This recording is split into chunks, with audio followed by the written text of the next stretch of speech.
Hi friends, আজকে আমি আপনাদের সঙ্গে একটা নতুন রেসিপি শেয়ার করব। শীতকাল হলে আমাদের প্রত্যেকের বাড়িতে বিভিন্ন ধরনের পিঠে হয়ে থাকে।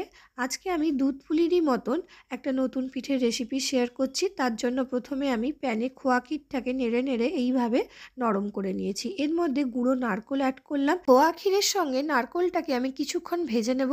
এবার এর মধ্যে আমি অ্যাড করে দেব গুঁড়ো চিনি। গুঁড়ো চিনি 1 কাপ অ্যাড করেছি। চিনিটা আপনারা নিজেদের পরিমাণ মতন ব্যবহার করতে পারেন। দেখুন ভালোভাবে মিশে গেছে। এর মধ্যে কেটে রাখা ড্রাই ফ্রুটসগুলো অ্যাড করে এটাকে আবারও ভালোভাবে মিশিয়ে দিয়ে এটাকে ঠান্ডা হবার জন্য রেখে দেবো। পুরটা আমার তৈরি হয়ে গেছে।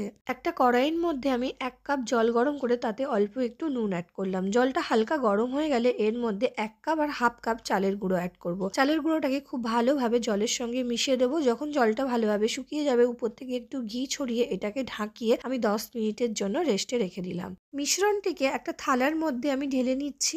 উষ্ণ গরম অবস্থাতেই মিশ্রণটাকে খুব ভালোভাবে আটা বা ময়দা মাখার মতন মেখে নিতে হবে। এই পর্যায়ে অল্প করে আপনারা গরম জলও ইউজ করতে পারেন বা বেশি নরম হয়ে গেলে এখানে চালের গুঁড়ো অ্যাড করে এটাকে মাখিয়ে নিতে পারেন। দেখুন আমার মাখানো হয়ে গেছে। এবার ডোটা তৈরি করে আমি একটা ভেজা কাপড় চাপিয়ে কিছুক্ষণের জন্য রেখে দিচ্ছি।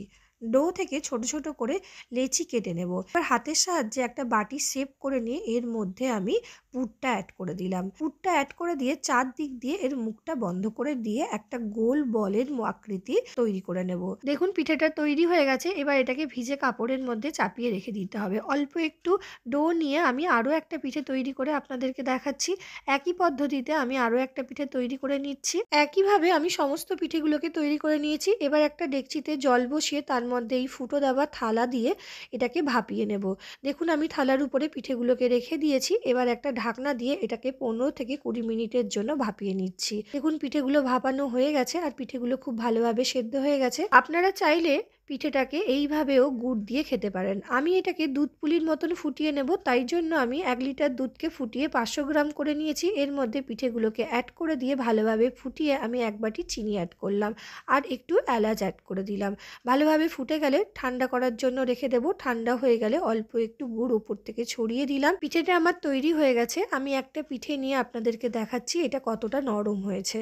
আপনারা অবশ্যই বাড়িতে এই রেসিপিটা ট্রাই করবেন আর আমাকে কমেন্ট করে জানাবেন আপনাদের খেতে কেমন লাগলো। যদি ভালো লাগে তাহলে অবশ্যই আমার চ্যানেলটিকে লাইক, শেয়ার অ্যান্ড সাবস্ক্রাইব করতে ভুলবেন না। আশা করি আপনাদের এই রেসিপিটা খেতে খুবই ভালো লাগবে।